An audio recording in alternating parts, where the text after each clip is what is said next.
hapa amezeeka, hajajenga nyumba, unakwenda kujenga magorofa katika jina la Yesu.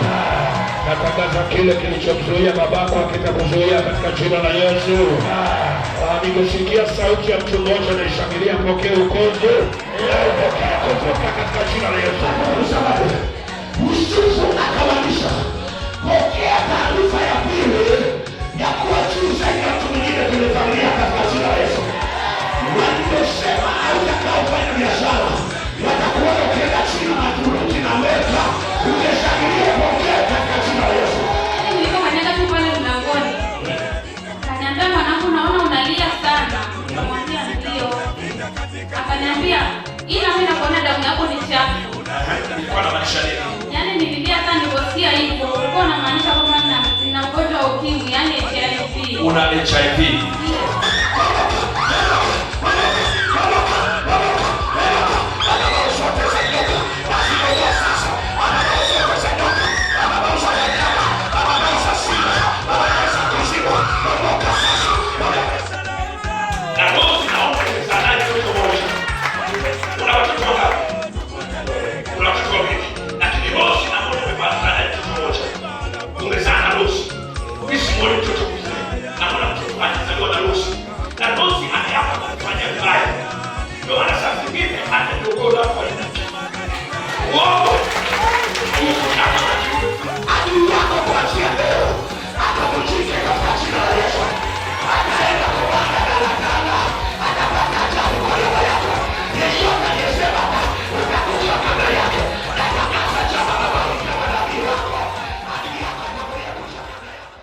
Kanyaga chini, sema ukombozi wa miguu. Ongea kwa sauti, sema ukombozi wa miguu. Sema fire. Sema fire. Nisomee kwanza Joshua 1:3. Anzia kwanza Joshua 1:3. Joshua 1:3. Nasoma. Kila mahali sitakapokanyaga nyao za sehemu yoyote ambako mguu wako utapakanyaga, nimewapa ninyi. Umepewa. Kama nilivyomwapia Musa. Kama Musa alivyokuwa amepewa na kupewa kiapo cha kwamba popote ambako wana wa Mungu wanapakanyaga wanapewa kuwa miliki yao. Sema amen. Baada ya ukombozi wa miguu yako siku ya leo, kokote ambako unakwenda kupakanyaga patakuwa ni pako katika jina la Yesu Kristo. Ninapoanza kutabiri, nataka watu wanaonielewa nini ambacho nakiongea. Napenda kuongea na watu ambao tuna contact. Sema amina. Kwa nini nikufanyie ukombozi wa miguu? Kwa sababu hatima yako na kesho yako na baraka zako zimeunganishwa kwenye miguu yako. Miguu yako ikiharibiwa, kila kitu chako kinakuwa kimeharibiwa. Lakini miguu yako ikifunguliwa, hatima yako itakuwa imefunguliwa. Baba ameniambia siku ya leo nifungue miguu yako katika jina la Yesu Kristo. Kuna safari umeanza isiyokuwa na kikomo, safari ya biashara. Kila ukijaribu kufanya biashara inagoma, ni kwa sababu wamekwamisha miguu yako. Lakini siku ya leo ninapokwenda kukomboa miguu yako, kila minyororo iliyofunga miguu yako inakwenda kuachia katika jina la Yesu Kristo. Na Baba ameniambia siku ya leo niweze kuosha miguu yako kwa maziwa ya kinabii. Kuna mtu mmoja ameanza kuniroga. Nani ananizuia nisitabiri? Pokea neema ya ukombozi wako katika jina la Yesu. Pokea neema ya ukombozi wako katika jina la Yesu. Sema fire. Kila mahali ambako miguu yako niangalie vizuri, miliki zetu au kumiliki. Kila mtu anaelewa maneno. Kwa Kiingereza nasema to possess, kumiliki, kutawala, kuchukua kile kilicho chako. Hauchukui kwa mkono. Mkono unasafirishiwa. Kila ambacho kinakuja mkononi kinaitwa baraka. Mkono unabarikiwa. Lakini mguu inaisababishia mkono kubarikiwa. Sasa mguu inaleta kumiliki. Kila ambacho unamiliki mikononi mwako inaletwa na mguu wako. Sasa walikufanyia uchawi wowote wa mguu, leo nakwenda kufiatua katika jina la Yesu Kristo. Kanyaga chini, sema ukombozi wa mguu. Kuna mtu anaongea kama naroga. Sema ukombozi wa mguu. Am I talking to somebody? Yes, Papa. Kwa hiyo sasa miguu yako ikifunguliwa, kuna watu wamefungwa miguu yao, hawawezi wakaenda katika ulimwengu wa kiroho. Kila hatua wanaojaribu kupiga hawezi wakaenda kwa sababu wamefungwa. Wengine wamefungwa na katani, wengine wamefungwa na kamba, wengine wamefungwa na minyororo, lakini I don't care. Vyovyote na chochote walimefunga, leo ninakufungua katika jina la Yesu. Watu wanashangilia kama naroka na kufungua katika jina la Yesu. Ambapo kitu sabari. Piga kelele, sema ukombozi wa mkuu. Sasa miguu yako inakwenda kukupeleka kwenye gari. Miguu yako ikupeleke kwenye ndoa. Miguu yako ikupeleke kwenye afya. Natangaza miguu yako ikupeleke kwenye biashara katika jina la Yesu. Wakati wengine wote wanakuhamishwa, hawawezi wakavuka mwaka wa 2020, wewe mguu wako utaingia 2021. Sema fire. Kaa sasa. Nisomee sasa Nehemia 9:21. Kuna mtu mmoja ameanza kunizuia. Muda wa miaka 40. Kwa muda wa miaka 40 uliwaruzuku jangwani. Uliwakumbatia jangwani. Wasihitaji kitu. Hawakuhitaji chochote, manake uliwapa utele. Pokea utele katika maisha yako kwa jina la Yesu. Nasema pokea utele katika maisha yako. Hautahitaji chochote, maana Mungu wako anayachilia kwako katika jina la Yesu. Hawa watu hawatakushangilia. Chochote unachohitaji leo nakipokea katika jina la Yesu. Ingesikia sauti za watu wanaoshangilia, upokee baraka zako.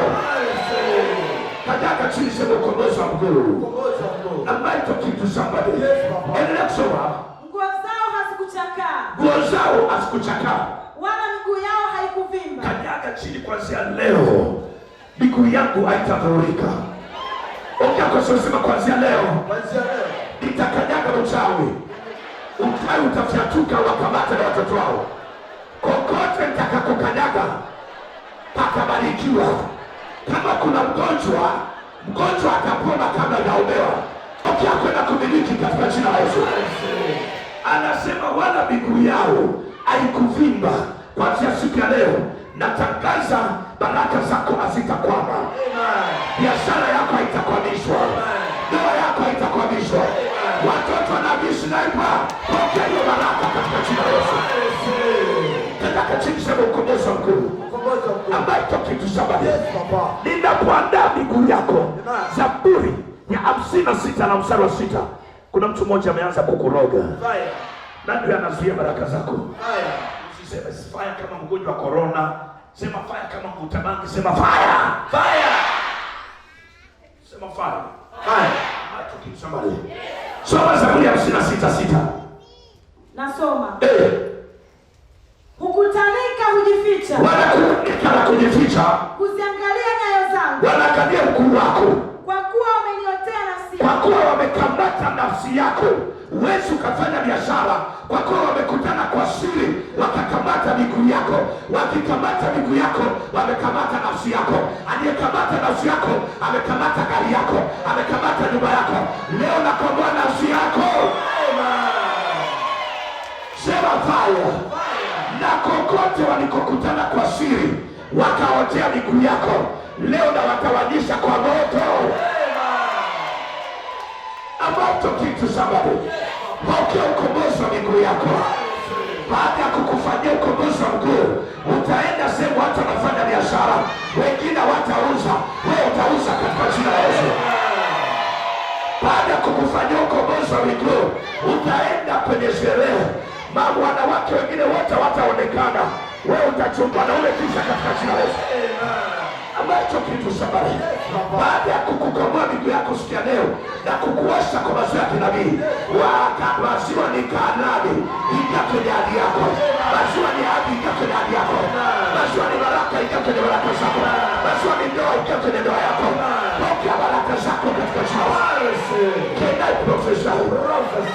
Nani ameanza kunizuia? Sema fire. Sema fire. Simama juu, sema ukombozi wa mkuu. Kaa. Baada ya kukomboa miguu yako siku ya leo, mama yako kijijini hawatamroga tena katika jina la Yesu. Kuna mtu mmoja anashangilia kama anadai kodi za TRA, hawatamroga tena katika jina la Yesu. Sema fire. Baada ya kukomboa miguu yako siku ya leo, ninatangaza uende kwa Yusufu familia. Ungeshangilia kama aliyeshinda kula, upokee kushinda katika kile leo. Sema fire. Kanyaga chini, sema nakataa kushangilia kama Lissu aliyeshinda. Am I talking to somebody? Nani ameanza kunizuia?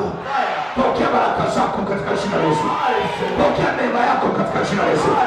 Watoto wa nabii Sniper, naona baraka juu yenu. Watoto wa nabii Muraji, naona nyumba yako, naona ndoa yako, naona pesa yako.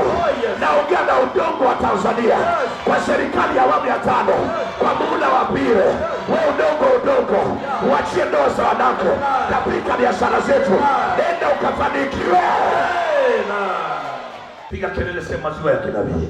Maziwa ya kinabii. Soma. Wakati hatua zangu zilipokuwa zikioshwa kwa siagi, wakati mguu wangu unapokwenda kuoshwa kwa maziwa, nalo jabali liliponimiminia, wakati ambako nimepakwa mafuta kwa pembe ya kinabii, wakati nilipotoka kwenda mjini, utatoka kwenye magonjwa yako, utaingia mjini katika jina la Yesu. Hicho kitu, ugonjwa wako ni kijiji, huo utasa wako ni kijiji.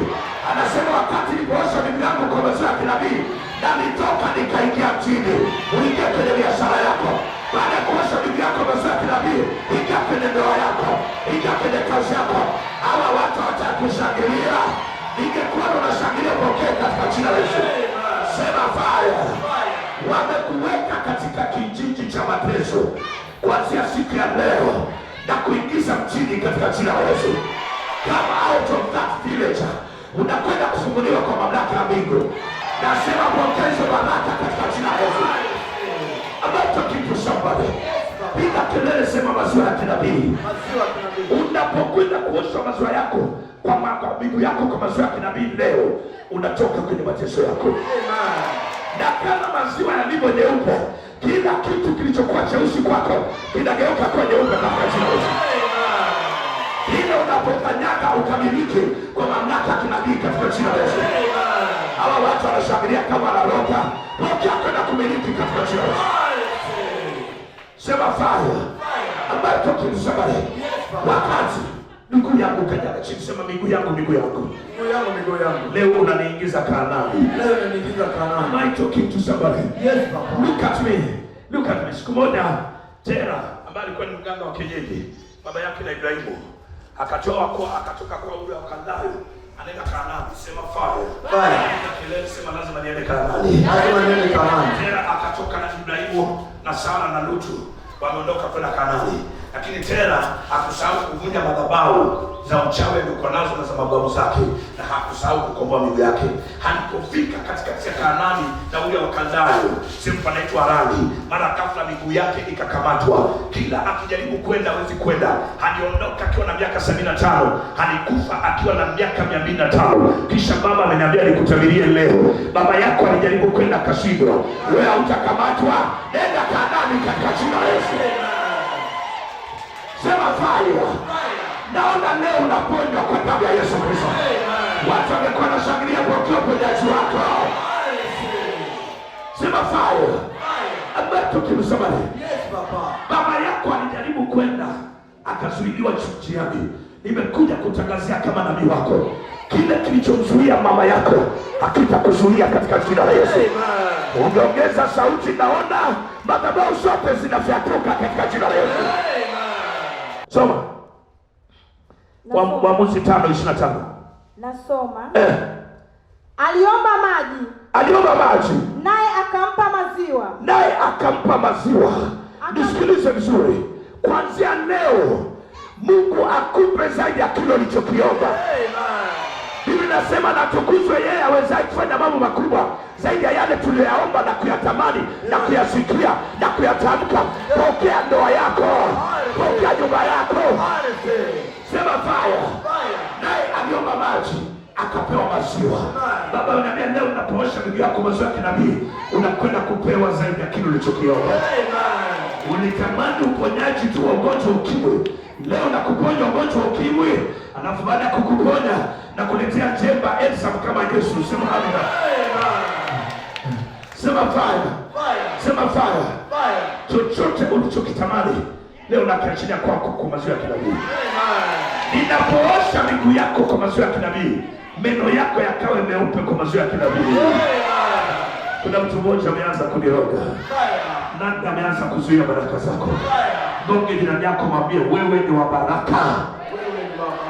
Sasa ni wakati wa kwenda kusikiliza ushuhuda kutoka kwa mtumishi wa Mungu, the Sniper One, Prophet Joshua Makondeko, na huu ndo ushuhuda. Naitwa Juma Nasoro. Jackie, ulikuwa unasumbuliwa na nini? Nilikuwa na HIV. Ulikuwa na HIV? Ndio. Wewe na watoto wote wawili hao. Wewe na watoto wote wawili? Ndio. Hawa ni watoto wako? Ndio. Huyu wa kwanza anaitwa nani? Anaitwa Chris. Anaitwa Chris. Ndio. Na huyu wa pili? Anaitwa Melissa. Nani? Melissa. Ndio. Wote walikuwa na ugonjwa wa ukimwi? Ndio. Umejua toka lini kwamba wewe una ukimwi na watoto wako na ugonjwa wa ukimwi? Baada ya mtoto mdogo kuumwa akiwa na miezi mitatu, ila nilimzaa mzima. Mtoto alichemka, nikasema ngoja nipeleke hospitalini, wakamtoa damu ya malaria ili wampime malaria. Wewe ni mtoto yupi? Huyo hapa. Mdogo. Ndio. Walivyotoa damu wakaniambia kwamba mtoto ana malaria ya negative. Ila mtoto wanamuona ana virus kwenye damu, yani HIV. Ana ukimwi kwenye damu. Yeah. Huyo ni mtoto mdogo. Ndio. Nilishtuka, nikasema kwamba mwanangu amepataje haya maradhi wakati mimi nimemzaa mzima. Endapo labda nimeenda clinic ningeanza dawa aina yoyote. Lakini nikakumbuka kuna siku mtoto huyu alinipa kipande cha chungwa nikala. Nilipokula mdomo kama ulikuwa una wadudu natembea mdomo. Huyo ni mtoto wa kwanza. Ambao umesema anaitwa nani? Chris. Alikupa kipande cha chungwa. Nikala. Ulipokula ukasikia nini kinatembea? Mdomo unawasha. Alafu kama wadudu wanatembea mdomoni. Amani ilinitoka, nikasema hapana, anaweza kuwa na matatizo. Mimi nikawa naendelea, lakini mtoto akiwa kiumwa malaria nikipeleka hospitalini sipewi dawa nzuri. Napewa dawa mbaya, alafu ni kubwa. Zile dawa madaktari wanakupa? Ndio. Na hawakuambii chochote? Hawaniambii chochote. Lakini nachukua zile dawa naenda pharmacy. Naenda kuuliza. Wananiambia kampime mtoto damu kubwa, lakini nilikuwa sisubutu. Sisubutu kwenda hospitalini, niliogopa kabisa. Na hata mtoto siku ile nilipoambiwa kwamba ana virus, nimekimbia majibu mara 3. Kila nikienda kupima nakimbia. Unakimbia ya nani? Ya kwako au ya kwako? Ya kwangu. Ukishapima unawachia majibu yao? Naacha majibu nakimbia. Unapita katikati yao? Ndio. Mara ngapi? Mara kama 3. Baadaye manesi wakaniambiaje, mama unapokimbia majibu, kwani hiyo HIV virus mtoto amepata wapi? Lakini nikajua ni mimi. Maana hakuna namna mtoto anaweza kaipata bila mama kuwa nayo. Ndio. Maana umemzaa nayo. Okay, sasa huyu hapa baada sasa ya akakupa chungwa, wewe baada sasa ya kwenda hospitalini na unapewa dawa na ukienda kwa madaktari, manesi wanakwambia nenda kampime damu. Ulikuja kuuliza kwamba ana ugonjwa wa ukimwi. Siku moja nafanya usafi ndani, nikakuta dawa. Niliposhika zile dawa nikatetemeka, nikamfuata baba yake. Nikamwambia hizi dawa kunywa nani huko ndani? Akaniambia usiulize. Wewe kama umekuta dawa unajua tumempima mtoto ndio tumekuta neno tatizo. Baba yake anaongea. Ndio. Baba yake kabisa ni mzazi. Baba yake mzazi. Anasema kama umezikuta dawa. Kama umezikuta dawa ndio tatizo mtoto amepatikana nalo. Inabidi tumpende ili aendelee kuishi maisha marefu. Kama mama nilijifunga kanga tumboni. Nikaanza kuhangaika makanisani. Nahangaika makanisani mpaka nalala kwenye mikesha. Lakini sasa ile ilikuwa inaendelea mbaya. Mimi mwenyewe nikaanza kujikuna. Mipele inaanza kunitoka. Kuna dada mmoja alikuwa anasali hapa kanisani anakaa mitende ile hapo Kinondoni. Akanipa kipeperushi. Akaniambia unahangaika makanisani afu yani ubadiliki. Alikupa peperushi. Unazidi kuwa mweusi, unakuwa yani si unakuaje. Mimi nikajiogopa. Nikasema labda uponyaji wangu uko mahali unaponipeleka. Yule dada alinigaramia mpaka nauli akanileta sehemu hapa. Ilikuwa siku ya Jumamosi. Mimi nikafika hapa, tukakaribisha wageni tukakaa hapa, lakini bado nina machungu moyoni. Nilipokaa pale nikamwambia yule dada Isem, naona nitapokea uponyaji. Sitotoka madhabahuni hapa. Kwa sifa nilipo. Ulimwambia yule dada? Yule dada. Alikuwa anaitwa nani yuko? Anaitwa Sabina, hajafika. Hajafika. Lakini mimi nikawa nahudhuria makongamano, huyu mtoto aliharibika. Hapa ninapoendelea kuja. Akatoka vipele sana. Huyu mtoto. Huyu. Vipele huku. Nadhani kuna wengine walikuwa wanamuona. Mama, kuna ushuhuda usiende na huyo mtoto. Simama naye pale. Nadhani kuna watu wengine walikuwa wanamuona. Alikuwa anatoka mpele. Vipele yani. Huku mikononi, matakoni, yani mwili mzima. Wakati tunaendelea kuja kwenye maombi. Basi mimi nikasema huyu Mungu nimtafuta ataniponya. Atakuponya. Ndio. Sasa siku ya kwanza ulipokuja ofisini nabii alikwambiaje? Nabii ulinitabiria, ukaniambia damu yako ni chafu na ukatuma message. Nikatuma message. Nikasemaje? Damu yangu imechafuliwa na madhabahu. Nilikutumia message mimi. Ilitumwa message. Message zile za operation. Ambayo ikaingia kwamba nilikuwa nakuombea hivi na hivi, si ndio? Okay. Baada ya kutuma message sasa, wewe baada ya kukwambia kwamba naona damu yako chafu, uliniambia kuhusu watoto? Nilikuambia hata huyu mtoto anatumia dawa. Anatumia dawa. Sasa yule mtoto alikwenda kupimwa, alipewa dawa yule mdogo. Niliambiwa nisubiria kufikisha miaka 5 nipeleke hospitalini wamwanzishie dawa ya za watoto. Kwa nini wakumpa dawa? Walisema hawezi kumpa dawa yote kwa sababu ni mdogo. Yuko chini ya umri. Ndio. Sasa tuambie, siku ya jana ulipokuja sasa, labda una namba ya simu? Hapana. Hapana. Hizi ambazo ulikuwa unatumia message ni namba za kanisa. Ni namba za hapa tu kanisani. Na sasa tuambie, jana ulipokuja ulikuwa umekaa wapi? Nilikuwa nimekaa kule nyuma. Kule nyuma? Nilikwambia je, na wakati gani? Uliniambia mwisho ibada niliona ofisini. Okay, tuambie baada ya hapo uliporuhusiwa kuniona ofisini. Ulipofika ofisini nini kilitokea? Nilifika ofisini tu ukaniambia mama, nimefuta mateso yako yote. Nikawa siamini, nikalala pale chini nikaanza kulia, ukaniambia usilie mwanangu. Huko ndani ya mkononi mwa nabii Sniper. Utapona. Ndivyo nilivyokuambia. Ndio baba. Na nikakwambia nimefuta mateso yako. Umefuta mateso yangu yote. Na magonjwa na ugonjwa ukimwi. Ndio. Alafu nikafanya nini? Ukanipa 10,000 ukaniambia nenda kapime hospitali yoyote. Nenda kapime hospitali yoyote. Ndio. Lucy uko wapi? Njoo mwanangu. Nikakwambia nenda kapime hospitali yoyote.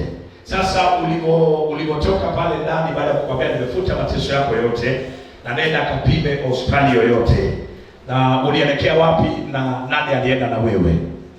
Mimi nilitoka hapo nje nikawa kama nimechanganyikiwa akili. Nikamkuta dada huyu hapa na yule pale. Yule dada mweupe yule. Walikuwa wawili. Nimekuta kona hapo. Lakini nilikuwa naogopa kwenda hospitali. Kufika pale yani kama Mungu akaniambia, nikamgusa huyu dada. Nikamwambia mnaelekea wapi? Anataka tunaelekea stand kupanda gari. Nikawa naongozana nao. Kufika kwenye gari nikamganda dada. Nikamwambia mimi nimeambiwa na baba niende hospitali nikatoe majibu, lakini pale hospitali Mwananyamala naogopa kwenda peke yangu. Lucy akaniambia usijali, tuko pamoja. Tukafika pale Makumbusho, akaambia tuchukue bodaboda, nikamwambia hapana, tupande tu daladala. Dada alijitolea kweli, mpaka nikafika Mwananyamala nipo naye. Akaenda pale reception na mimi mwenyewe reception nilipaogopa. Kwa sababu nyuma nilikuwa nakimbia majibu. Haya majibu nitayachukuaje? Na pale pale. Ni pale pale. Ambako umekimbia majibu mara 3. Baada ya kukujua walikuwa nakujua. Hapana, tulikuta daktari mwingine. Nilikuta daktari mwingine. Ndio. Sasa ukaogopa kuingia ndani. Niliogopa kuingia ndani. Lucy ndo akaenda dirishani akanichukulia kikaratasi, nikataja jina, akaniandikia jina. Yule daktari akasema mmeamua nini mpaka mnapima kipimo kikubwa? Tukaingizwa ndani. Mimi nikaeleza. Nikamwambia napima kipimo kikubwa kutokana na matukio ya mume wangu. Simuelewi, alafu amenikimbia. Ananiambia kwamba hawezi kuishi na familia yenye mateso. Kwa hiyo sikumwambia chochote kuhusu watoto. Nikamwambia kwamba tumekuja tu kuangalia afya. Akatuuliza pale maswali, baadaye akatuandikia vipimo, tukaenda maabara. Tukaenda kutoa damu, mimi huyu na huyu mtoto. Nikiwa naongozana na Lucy. Yule daktari akamwambia Lucy, wewe huwezi kuingia naye, kaa nje. Lakini Lucy alinitetea akasema kwamba huyu ni dada yangu. lazima niwe naye ili tusikilize majibu. Basi dokta akatuacha, akatoa majibu. Alipotoa majibu akayapeleka kule. Sasa mimi kwa hofu nilikuwa nayo nikataka kukimbia. Ukataka kumwachia Lucy mtoto? Nilitaka kukimbia na mtoto nisichukue yale majibu. Lakini kama kuna nguvu fulani inaniambia dada, wewe ni salama. Nataka kutoka, kukala, kunyanyuka na kaa. Lucy akashtuka na akakupigia simu. Akaniambia mama, kondoo wako anakimbia. Ndio. Yaani anataka kupita katikati yangu hapa. Mama tamka nembo. Ndio. Maana mwanao amechanganyikiwa na anaweza akatoka hapa gogo la bodaboda, si ndio? Kwa hiyo akakwambia kaa utulie. Kaa tulia. Nini kikatokea? Akaniambia hivi, hata kama umekuta ni positive, baba atakuponya. Mpaka amekutuma ana akili zake. Nikamwambia asante kwa ushauri. Majibu yalipotoka tukaingia kwa dokta. Tulipoingia kwa dokta akasema, yaani hatujachukua hata muda mrefu. Akaniambia dada, damu yako na watoto ni salama. Akasemaje? Damu yako na watoto ni salama. Ukishangilia sasa unaweza kuona. Damu yako na watoto ni salama. Hawa watu wanashangilia kama wanatambika. Nimeona mtu mmoja anayeshangilia upokeo salama katika milele.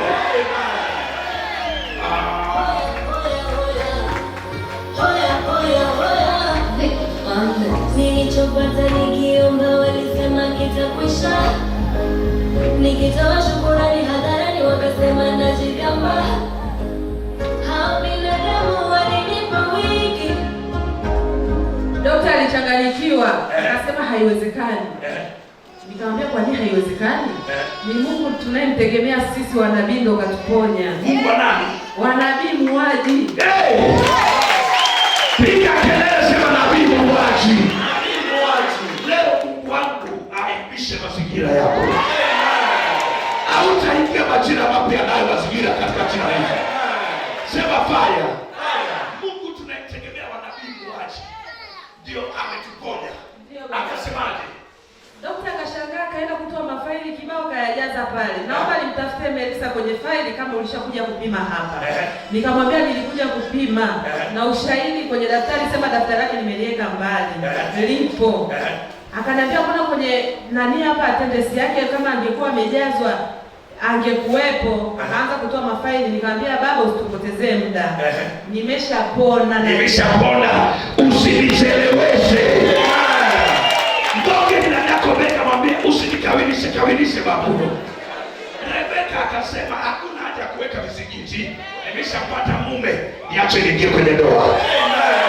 Sema fire. Hautachelewa tena katika jina la Yesu. Kwa hiyo haya ndio matokeo. Haya ndio matokeo yangu. Hebu soma haya matokeo mwenyewe. Jamani kwaje? Anzia juu. Unajua kusoma? Unajua kusoma? Jackie Juma Naso. Cheki PITC for the mother and the all children. Kumbe na Kiingereza hivyo hatwende. Mama Eniara yani ni negative. Children 1 ambaye alipimwa huyu mtoto ni negative. Children 2 ambaye amepimwa huyu ni Eniara negative. Alafu akanambia plan check after 1 month. At 1 month.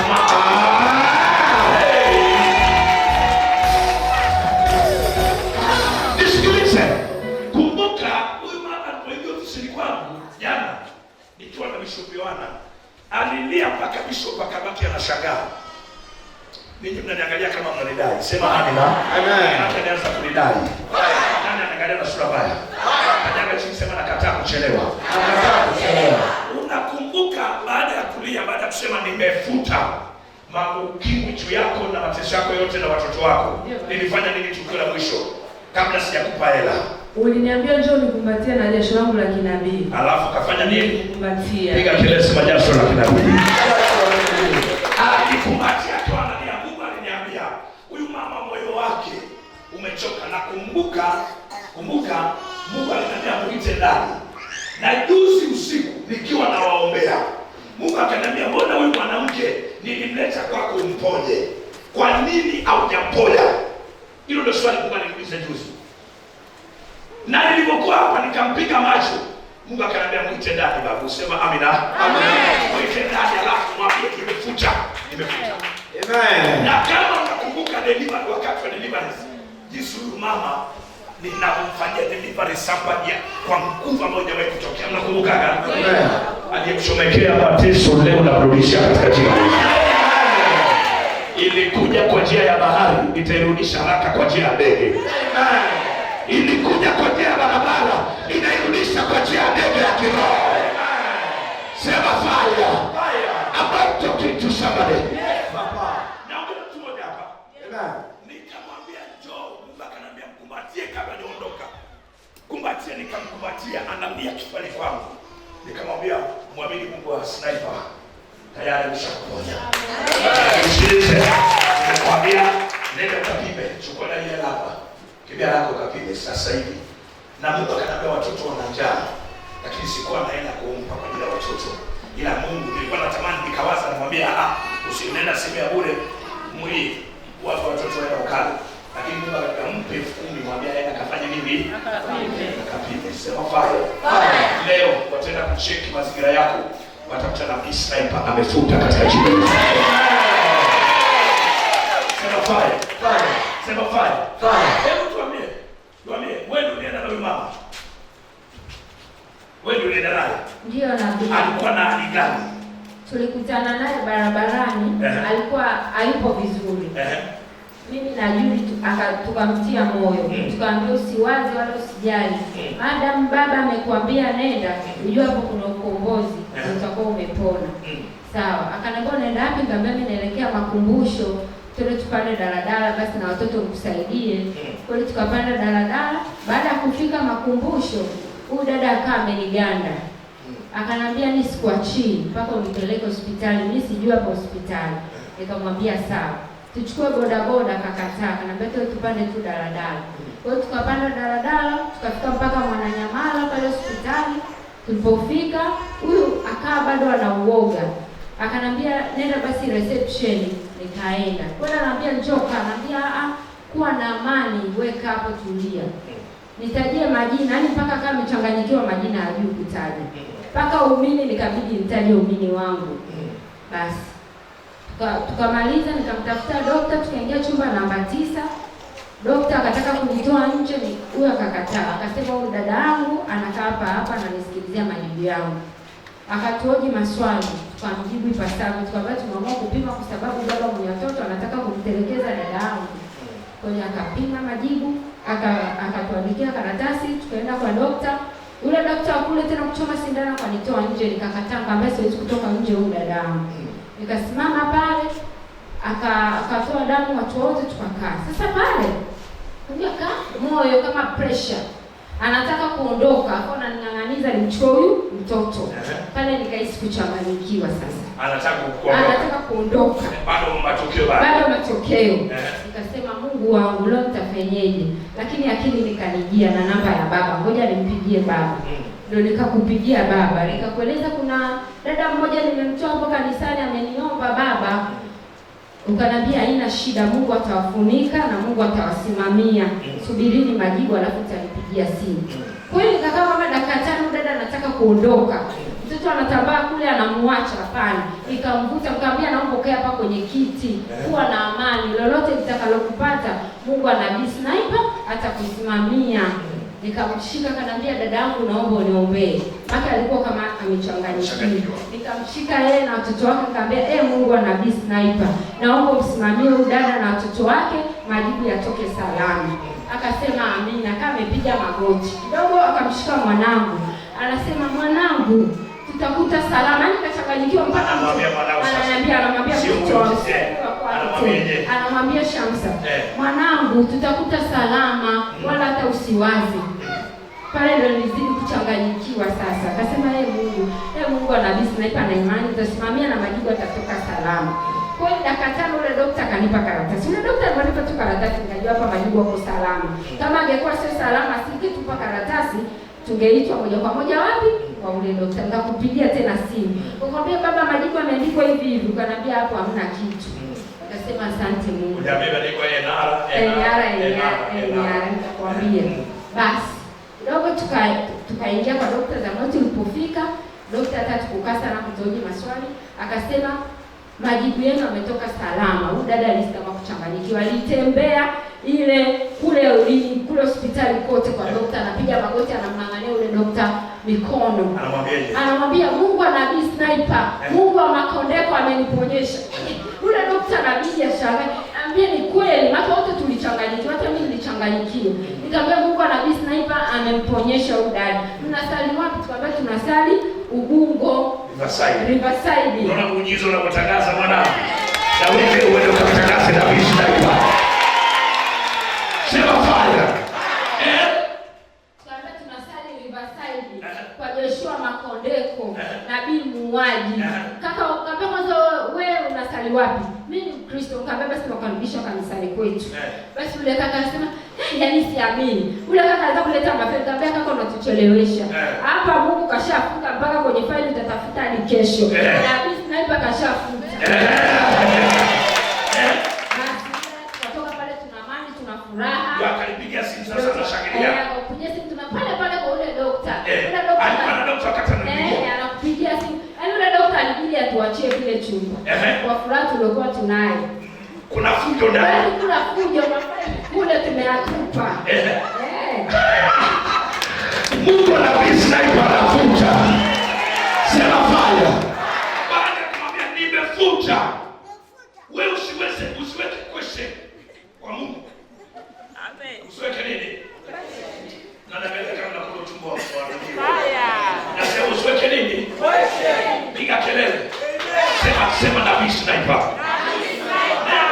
Sheria. Umri miaka mingapi? 21. Miaka 21. Mungu akubariki. Ulikuja hapo na tatizo gani? Yaani nilikuwa ninasikia kama vile kuumwa, maana mtu wangu aliniambia aliathirika, lakini sikuenda hospitali kupima. Sasa nilikuwa naogopa kwenda hospitali kwenda kupima. Sasa nilikuwa najisikia vibaya, kisha kupata kinaniuma. Sasa kwenye redio nilikuwa nasikiliza. Ilikuwa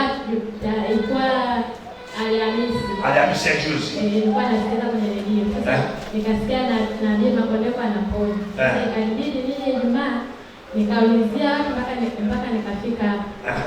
Kufika hapa ndio nilikuwa nikasubiri, tukapewa makaratasi, tukapewa tuandike mtu mwenye matatizo, tukaambiwa, baadaye ndio tukasubiri, ndio nikaonana naye. Na wewe uliandika tatizo lako ni HIV. Yeah. Na ulipoingia ndani nikakuelezea, ukaniambia ongea tujiachie. Unajua kushuhudia nikakwambieje? Ukaniambia huo ugonjwa wako nimekuponya kuanzia sasa upo. Nimefuta ugonjwa wako kuanzia sasa upo. Yeah. Nikakwambia nenda kafanye nini? Nikapime. Nenda kapime. Baada ya kwenda kupima nilikwambia nenda kupima saa ngapi? Saa 3. Ulienda saa ngapi? Saa 3. Kama nabii alivyokuambia. Yeah. Baada ya kwenda kupima nini kikatokea? Nikaambiwa sina. Ukaambiwa hauna ugonjwa wa ukimwi. Leo nafuta katika jina la Yesu Kristo. Ungeshangilia nifuta ukimwi wako katika jina la Yesu. Sema fire. Na wewe alipofika sikumtabiria. Alipofika nikamwambia niambie kwanza niingia mdumeenda. Ibada inaanza. Na ibada inapoanza nitakukimbiza mbio hujawahi kuona. Sema amina. Amen. Sema fire. Fire. Kama tukusabari. Yes, Papa. Aliponiambia nikaangalia na fomu yake, wewe na umri wako una ugonjwa wa ukimwi. Baba mchumba wako amenambukiza ugonjwa wa ukimwi. Sema fire. Fire. Nasema hii ni hatari sana. Huyu binti ana ugonjwa wa ukimwi. Yuko unamwangalia huyu unamwona kama anastahili kuwa na ugonjwa wa ukimwi. Mungu akuponye leo katika jina la Yesu. Amen. Na Mungu akaniambia hii futa haraka sana. Futa haraka. Nikamwambia nimefuta ugonjwa wako. Nilimuuliza, je, unaamini? Nilimuuliza, Ukaniuliza, je, unaamini utapona? Nikasema ndio, naamini nitapona. Nikakuuliza, unaamini Mungu na nabii muaje na kuponya? Mimi nakuuliza kwanza, hata Adam nilimuuliza. Uongo Adam? Na nakuuliza, je, unaamini Mungu wangu anakuponya? Kama uamini tuachane mapema tusi. Mungu mwenyewe nikuulize, mimi mwenyewe nikuulize. Sema amina. Na yeye mtaji wake anadili tu na watu wanaoamini. Anasema ukiamini yote anafanya nini? Imani yako ndio daraja, usiogope. Pokea tu nabii kwa mfano kama sasa hivi naenda kuwatabiria, Mungu nabii ndio kutabiria. Kama ni baya, Mungu ana njia kutoka kwenye ubaya. Kama ni nzuri, kiamini tu Mungu ana njia kupeleka kwenye uzuri. Inawezekana ni nabii nzuri sana lakini uko pabaya, iamini kwamba Mungu aliyetamka atanipeleka pale pazuri. Inawezekana ni nabii mbaya sana lakini mwili wako una ugonjwa, hauna nini, Mungu ana uwezo. Sema amina ndugu zangu. Amen. Lazima nikupe option. Amen. Niwe nimekwambia tatizo lako, umeniambia nakupa option. Je, unaamini? Kama uamini, tusisumbuane. Niache niwahudumie wanaoamini. Sema amina. Na yeye nilikomwambia akasema ndio baba naamini. Kwa sababu kinachofanya kazi hapa ni imani. Mwamini Mungu unathibitika. Mwamini nabii unafanikiwa. Hizo amina zenu kama mnauza nani dagaa, sema amina. Amen. Kwa hiyo uliponiambia umeamini, nikasema nimefuta. Ndio. Nenda kapime. Ndio. Kesho saa 3. Ndio. Ulienda saa 2. Nilienda saa 3. Ulienda saa 4. Hapana. Sasa mwingine hapa mwanangu unamwambia nenda saa 5. Anakuja hapa anatoka jasho mpaka kwenye matako. Sema amina. Amen. Baba, najua nikuagize. Ulienda saa ngapi? Nimeenda saa 10 ndo nimetoka. Ama nimekuta bado. Wewe niambie uende saa 5.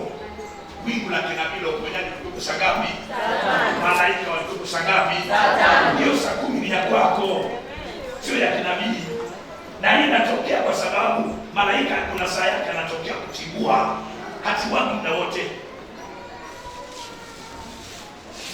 Mnaniangalia. Kama leo mtakula keki, nitakwambia nenda kesho saa 7 ukapime. Usitangulie kwa haraka zako, najua nimepona. Ngoja niende saa 2. Utakuta zipo nyingi zaidi ya zile zilizokuwa. Sema amina. I love you. I love you. Watoto wangu nawapenda sana. Hiyo jina lako na Kenny. Kenny umefurahi umeponywa. Ndio nimefurahi sana. Aliniambia hata mama ajui.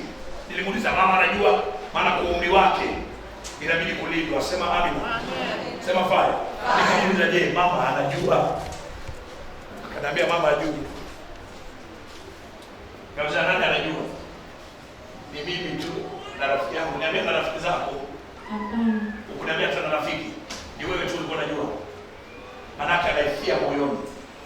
Moja akaja hapo, kabiti mtoto mdogo. Mzuri. Yaani akikuangalia hivi utadhani ndege au kama inapaa hivi nani. Sema baba. Anakipi. Haya, nikamwambia nenda kamwite mama. Akaja kuuliza mama, unajua tatizo la mtoto wako? Mama akisema ndio najua. Afu mama baada kuniambia ndio najua kanambia hali. Yaani mume mtoto wako amepata mchumba. Sema hapo alikashaka. Badala kuomba mtoto aponywe, anakimbia sasa mchumba ili apate hela. Nikasema mama mwingine ovyo. Sema sema fanya.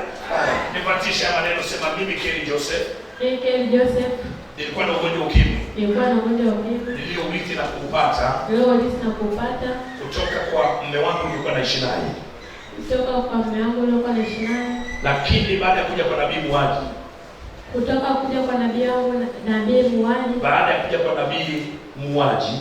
Kutoka kuja kwa nabii Muhaji. Baada ya kuja kwa nabii Muhaji. Baada ya kuja kwa nabii Muhaji. Nabii aliniambia amefuta ugonjwa ukimwi. Nabii aliniambia amefuta ugonjwa ukimwi. Na akaniambia nenda ukapime. Aliniambia nenda kapime. Baada ya kwenda kupima, nikakutwa niko negative. Na Mungu wa nabii Muhaji ameniponya HIV. Na sasa niko mzima. Na wakaribisheni nyote. Mkija na ninyi mtaponywa. Katika jina la Yesu. Tumpe Bwana makofi mazuri pamoja na sisi. Sema pale. Unabii na unabii kutoka kwa mtumishi wa Mungu, The Sniper One, Prophet Joshua Makondeko. Unabii na unabii. Nimesema neema ya Mungu lazima isimame katika jina la Yesu. Naomba na mchungaji ambaye yuko mbele yako, na hivi ninapomtabiria naenda kumwachia neema ya unabii, atakuwa na tabiri katika jina la Yesu. Morogoro, nani Morogoro? Morogoro kuna mtu? Baba zangu wadogo wawili wako Morogoro. Ndio, na shangazi yangu mmoja na binamu zangu. Nimepelekwa mpaka Kigoma. Natua Kigoma, Roho Mungu akaniambia usikanyage chini. Akanirudisha rivasi moja kwa moja mpaka Morogoro. Kisha nimeona madhabahu manne inayoharibu nyumba hii na familia hii. Na amesema hivi mtu wa Kigoma, Mungu amepeleka Kigoma, karudisha Morogoro. Ndio Mungu anamuuliza nani yuko Morogoro. Zangu wadogo wako wawili na babangu ndio aliyowapeleka, walikuwa nakata wote mkonge, wao ndio kabaki. Baba yako ndiye alikuwa anaishi Morogoro? Ndio, alikuwa nakaa Morogoro, walikuwa nakata mkonge. Hasa wale wadogo zake ndio wakabaki huko, yeye akawa amerudi Kigoma. Wamemfanya babako vibaya. Babako yuko mzima? Hapana, anaumwa na yeye. Anaumwa? Ndio. Naongea na mtu mwenye nyota ya uchungaji. Asema Bwana wa majeshi. Sema fire. Fire. Naongea na mtu mwenye nyota ya uchungaji. Nisaidie na mimi. Na unakwenda kuokoa kizazi. Kwa neema ya Mungu, kanisa lako litajawa na watu ambao walikuwa wana majanga, walikuwa wachawi, walikuwa wanaumizwa. Lakini mafuta ya kinabii yatakuwa juu yako. Utakuwa na roho ya kuweza kuokoa. Mungu ameruhusu hiyo madhabahu ikutese ili unapoinuka uwafungue walioteswa na hizo madhabahu. Unaitwa nani? Aziza. Aziza, nani yuko Mtwara? Nani yuko Mtwara? Aziza. Umeunganishwa na madhabahu za kichawi na kuna watu wanakuita wewe. Wanasema wewe ni mchawi. Mama, niangalie vizuri. Gonga mkono wangu. Jesus, mwanamke hana uchawi. Sasa nimekuona una nyota ya hela. Lakini hiyo nyota imezibwa. Na kuna watu watatu wako mbele yako ambao wamejifanya ni marafiki sana, wanakujua sana na no. Unafungua moyo wako kwao. Unaelewa eh? Ndio. Na Mungu ananiambia anakwenda kukutoa mikononi mwao. Asante. Na kabla atamaliza mwaka, Mungu anakwenda kurudisha yote yako.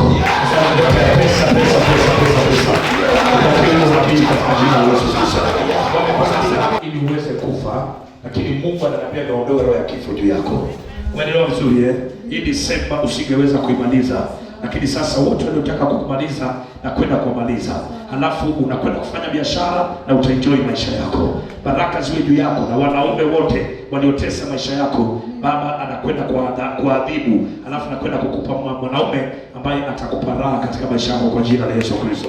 Na huu ni wakati wa uponyaji na maombezi kutoka kwa mtumishi wa Mungu The Sniper One, Prophet Joshua Makondeko. Maombi na maombezi.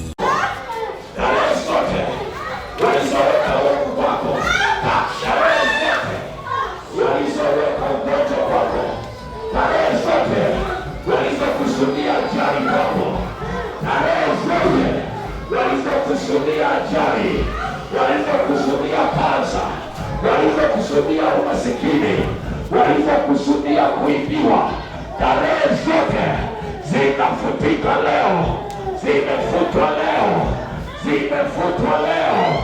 Nafika maneno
Yavunja. Huwezi kutembea.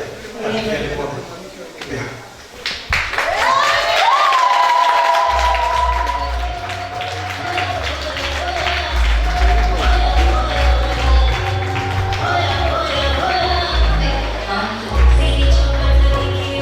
Piga makofi na maombi kwa jina. Sawa fanya. Alikuwa anaumwa na Mungu ameponya na hawa Mungu apumzisha, lakini kuna watu wa kuvunja madhabahu. Sema amina. Kanyaga chini, sema altar for altar. Alright, simama juu kwa miguu yako kwa hizi dakika. Ndiyo, ni saa ya kupita katikati yao. Usikose kutazama kipindi hiki, ni kila siku za Ijumaa kuanzia saa 3 kamili hadi saa 4 kamili usiku. Jumamosi kuanzia saa 3 kamili usiku hadi saa 4 kamili usiku, na marudio ni kila siku za Jumamosi kuanzia saa 12 kamili hadi saa 1 kamili usiku. Jumapili kuanzia saa 12 kamili hadi saa 1 kamili usiku. Hapa utakutana na mtumishi wa Mungu, the Sniper One, Prophet Joshua Makondeko.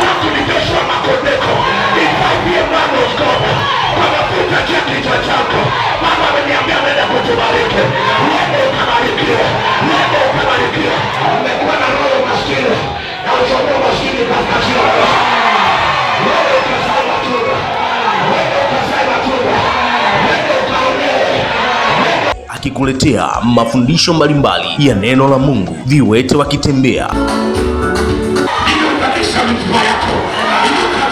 Simama hapo, tupa gongo lako chini.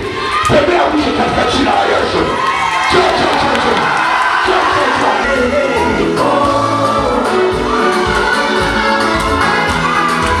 Ushuhuda mbalimbali, watu wakiponywa ukimwi. Nilikuwa na HIV. Ulikuwa na HIV? Wewe na watoto wawili hao. Wewe na watoto wawili? Ndio. Kuingia kwa dokta akasema, "Yana hujachukua hata muda mrefu."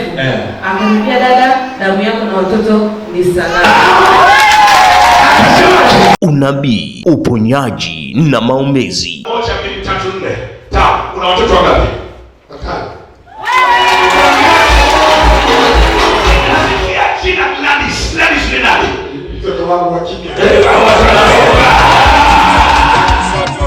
Kwa ibada za kinabii, fika kanisani kwetu Ubungo Riverside, karibu na shule ya Atlas. Utakutana na nabii anayeua matatizo na magonjwa yote, the Sniper One, Prophet Joshua Makondeko, aliyepewa uwezo mkuu na Mungu na uwezo wa kuona na kutabiri na kuponya. Usikose, ni hapa hapa Rabi TV.